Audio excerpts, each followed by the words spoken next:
cette dernière séquence de l'émission, nous sommes rejoints par Catherine Blanc, sexologue et psychanalyste à Paris. Bonjour Catherine. Bonjour à tous les deux. Alors aujourd'hui, on va parler d'homosexualité. C'est la première fois, je crois, qu'on a une question dessus dans l'émission. Cette question, c'est Antoine, 42 ans, qui nous la pose. Je vous la lis, Catherine. Alors, j'ai quelques amis homosexuels et j'entends régulièrement parler d'actifs et de passifs. Pouvez-vous me dire ce que ça signifie? Qui fait l'homme et qui fait la femme? Alors, une question autour de l'homosexualité, mais qui est posée par un hétérosexuel, Catherine. C'est vrai qu'on a très peu parlé des problèmes que peuvent trouver les personnes homosexuelles depuis le début de l'émission. Comment on explique ça d'ailleurs? Pourquoi on ne s'y est jamais intéressé jusque-là? Tout simplement parce que ce n'est pas une question de défiance à l'égard de la communauté homosexuelle, des hommes et des femmes homosexuels, c'est juste parce que quand on parle de sexualité, de toute façon, on parle d'emboîtement.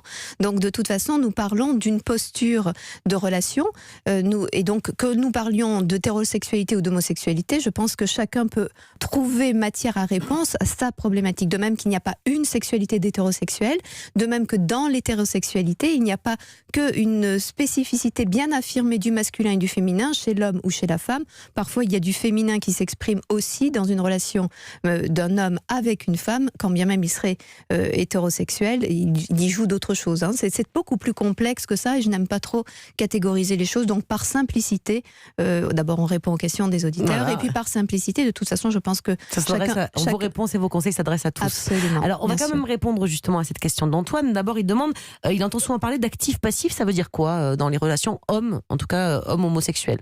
Alors déjà, avant de dire actif-passif, je voulais revenir sur qui fait l'homme, qui fait la femme, parce que ça c'est une question d'hétérosexuel. C'est-à-dire qu'on veut absolument toujours voir, quoi qu'il en soit, toujours un homme et une femme. Comme s'il fallait toujours la relation de référence que serait le... Il n'y a pas de femme dans le couple homosexuel. Alors, il y a tout, en chacun de nous, il y a des références paternelles et maternelles, donc masculines et féminines, selon nos représentations historiques, et qu'on soit hétérosexuel ou homosexuel. Donc à ce titre, il n'y en a pas un qui dit moi je joue au rôle, moi c'est moi aujourd'hui qui fait la femme ou c'est moi aujourd'hui qui fait l'homme. D'ailleurs on pourrait voir dans un couple hétérosexuel des femmes qui ont des attitudes très masculines et des hommes qui ont des attitudes très féminines dans leur relationnel et dans leur sexualité. Donc tout cela ne veut pas dire grand chose, si ce n'est finalement rendre compte de nos idées reçues et de nos peurs de comprendre ce que se joue en chaque individu.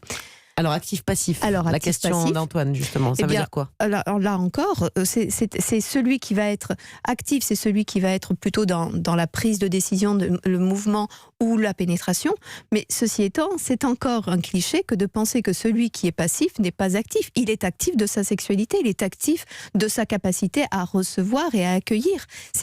Il est actif dans le sens où sa fantasmatique et son érotisme passent par cette façon d'accueillir et de laisser penser qu'il subit les assauts de l'autre, quand bien même il en est à l'origine et il est accueillant de cela. Jimmy ? Et Catherine, pourquoi est-ce qu'on cherche systématiquement à mettre les hommes homosexuels dans des cas, certains qui seraient actifs, d'autres qui seraient passifs? Est-ce que finalement l'un ne peut pas être l'autre en même temps, comme dans une relation hétérosexuelle classique? Bien sûr, mais c'est vrai aussi dans les relations hétérosexuelles. C'est-à-dire qu'une femme n'est pas nécessairement en position passive face à un homme actif, puisqu'elle peut être extrêmement dominante dans le même acte sexuel et donc être extrêmement active à son tour, voire pénétrante. Donc c'est vrai aussi chez les homosexuels. On peut simplement se dire que, ayant pour deux hommes homosexuels deux pénis et deux rectums, on peut se dire qu'ils ont la possibilité de jouer plus encore la position et l'une et l'autre. Et on voudrait les réduire, eh bien ils ont une liberté qu'ils expriment et grand bien leur face.